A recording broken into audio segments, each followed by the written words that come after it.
konsisten membaca Alkitab. Ikuti saya, ya.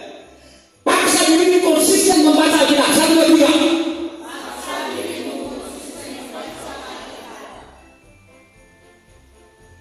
Paksa dirimu konsisten bersekutu dengan firman Tuhan. 1, 2, 3. Paksa dirimu. Ikuti saya. Paksa dirimu konsisten bersekutu dengan firman Tuhan. 1, 2, 3. Paksa dirimu Konsisten bersekutu dengan firman Tuhan. Kasih tahu kita paksa. Tak tahu kamu. Tak sorry betul.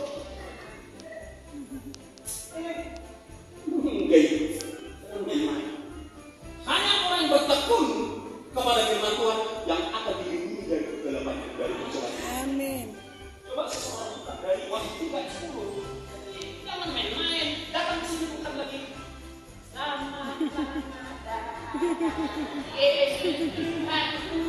Enggak lagi. Amin. Itu anak-anak. Kalau anak-anak gampang jatuh. Saya kira pribadi yang dewasa. Amin. Coba kalau seseorang bisa membacakannya, Wahyu 3:10. Wahyu 3:10, karena engkau menuruti firman untuk tekun menantikan aku, maka aku pun akan melindungi engkau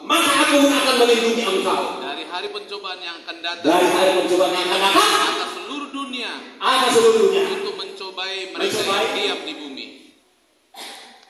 Jadi saudara datang hanya untuk asal kamu rasakan hari mingguan, hari minggu tahu.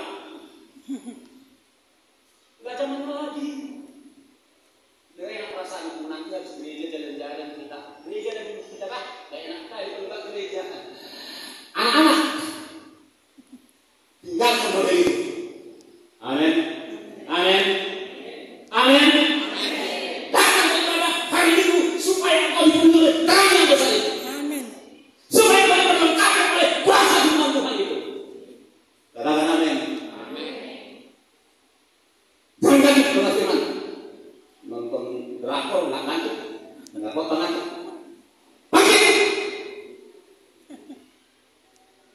Serius. Ini waktunya udah serius. Pencobaan apa? Mulai dari hal kecil-kecil dulu. Satu Pak Pendeta, Amang Siregar. Mulai menerima 100.000 budget. Ahmad tolak nih. Mulai tuh orang non, boras 5 kilo, 70.000 minuman, tinggal 70.000. Ada yang buat tenaga? Nangka. Tidak suka firman Tuhan, makin tidak suka makin kurang makan. Ya kita akan 2 jam kok. Iya. Haleluya. Ini hal yang sederhana. Ibu-ibu pergi ke kedai, bawa 100.000 nggak ada lagi tenaganya.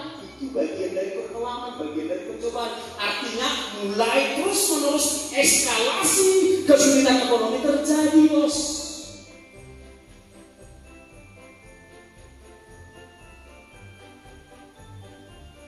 Dan itu tak akan terus, Pak. Tak akan mungkin lebih baik buat dunia ya. Dunia.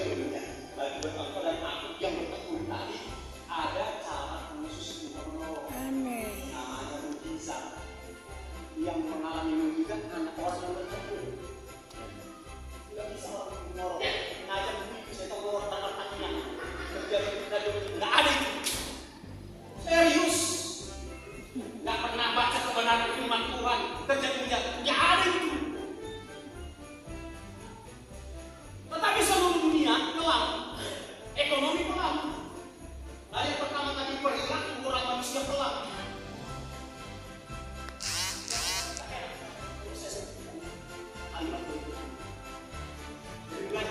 Saya katakan, jangan pernah berharap kepada bangsawan. Bangsawan bisa tak konsisten omongannya. Gereja jangan pernah berharap ditolong oleh bangsawan, ditolong oleh para pejabat negara, pejabat pemerintahan. Gak ada itu. Halo, berharap kepada Tuhan. Berkati doakan caleg yang takut akan Tuhan, tapi jangan berharap kepada caleg. Shalom, shalom. Jangan berharap. Dia terbatas, kenapa? Dia terbatas, dia bisa berubah. Negarawan aja bisa berubah. Itu dari sisi moral, dari sisi keuangan, dari sisi cuaca. Cuaca hari-hari ini tidak menentu. Tiba-tiba bisa merontokkan rumah, bisa merontokkan perusahaan dan lain sebagainya. Kenapa? Saat seperti itu, engkau butuh pribadi, sangat perang besar. Engkau butuh firman Tuhan menjadi pegangan. Ketiga ya, moral. Yang kedua tadi ekonomi, yang ketiga alam, yang keempat politis juga, dan seterusnya. Yang keempat, memperlihatkan dari segi teknologi. Dari segi teknologi, tiba waktunya dan sudah dekat di depan mata.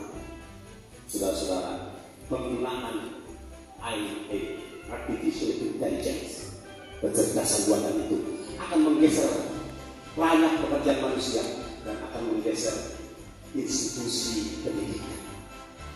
Dan itu akan menimbulkan pengangguran. Sooner or later it will take place, akan terjadi. Dan tidak ada lima, jangan terlalu banyak dulu saya sampaikan bahwa dunia ini menuju kepada kegelapan yang paling gelap. Haleluya. Tetapi kabar baiknya buat saudara dan saya malam hari ini, sang terang besar itu konsisten, katakan konsisten. Dia berubah. Katakan dia berubah.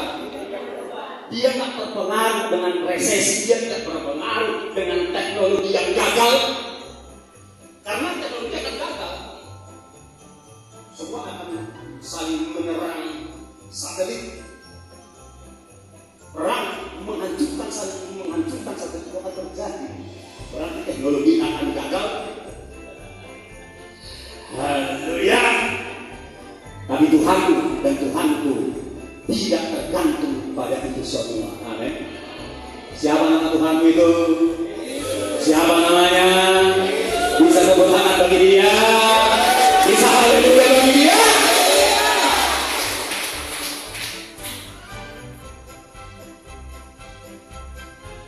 Pegang janjinya.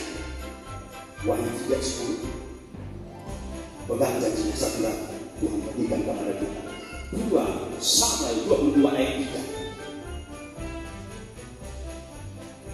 2 Samuel 22 ayat 3. Saya ambil satu dari sana. Dikatakan bahwa Tuhan Allah kita itulah tempat pelayan. Oke. Jadi seseorang bersedia membacakannya supaya jelas perkara kita, supaya jelas apa yang saudara akan kembali. Haleluya. Jadi pegangan kita adalah barang mahal yang tak berubah ini, namanya firman Tuhan. Itu sebabnya untuk mencatat menghadapi segala sesuatu bersekutu, paksa diri konsisten bersekutu dengan firman Tuhan. 2 Samuel 22 ayat 3. Tolong Bapak, siapapun Bapak, ibu saudara sudah menemukannya. Silakan, kalau Bapak sudah dapat.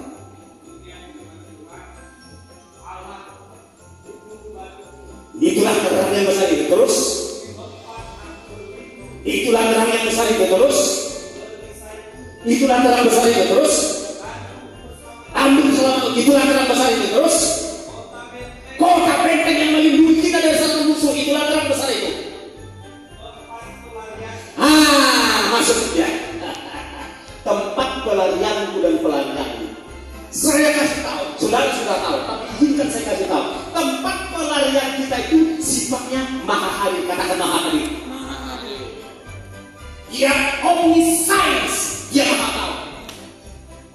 Dia omnipresent, dia maha hadir, dia maha bisa. Itulah Allahmu dan Allahku yang salah satu namanya adalah terang yang besar itu.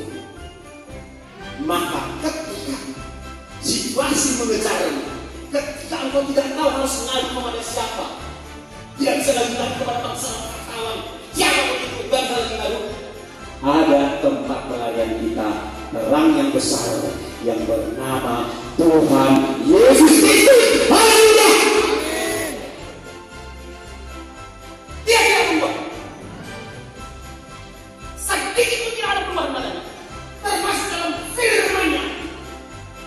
Tidak ada perubahan. Hanya firman Tuhan dan pribadi Tuhan Yesus yang tak berubah dan bisa jadi pegangan kata-kata. Kesimpulannya malam hari ini saudara, yaitu bertekunlah, paksa dirimu bertekun bersekutu dengan firman Allah dan bersekutu dengan pribadi ketiga dari Allah itu, yaitu Roh Kudus. Tuhan Yesus di sini ada di sorga, Bapa juga ada di sorga, tetapi pekerjaan Tuhan Yesus diteruskan, diambil alih oleh Roh Kudus. Pastikan saudara dan saya bertekun bersekutu dengan Roh Kudus. Panggil Roh Kudus.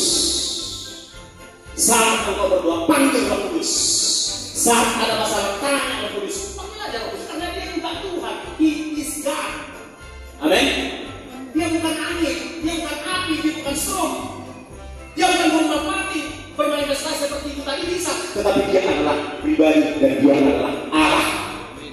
Dia adalah Tuhan. Katakan Roh Kudus adalah Tuhan. Yang diutus oleh Bapa di dalam nama Yesus untuk menolong kita di hari-hari terakhir ini.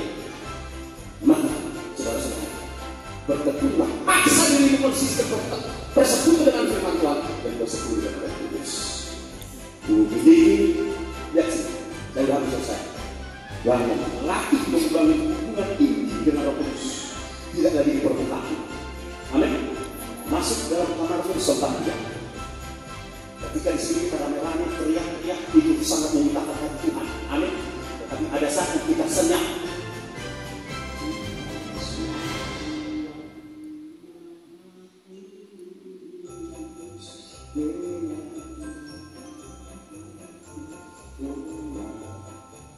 Masuk senyap. Kunci kamar itu pada Tuhan Yesus dan bersekutu dengan Bapa tersendiri. Yang akan kepada hal-hal yang tersembunyi di hatinya, hal-hal yang tersembunyi di alam semesta. Haleluya.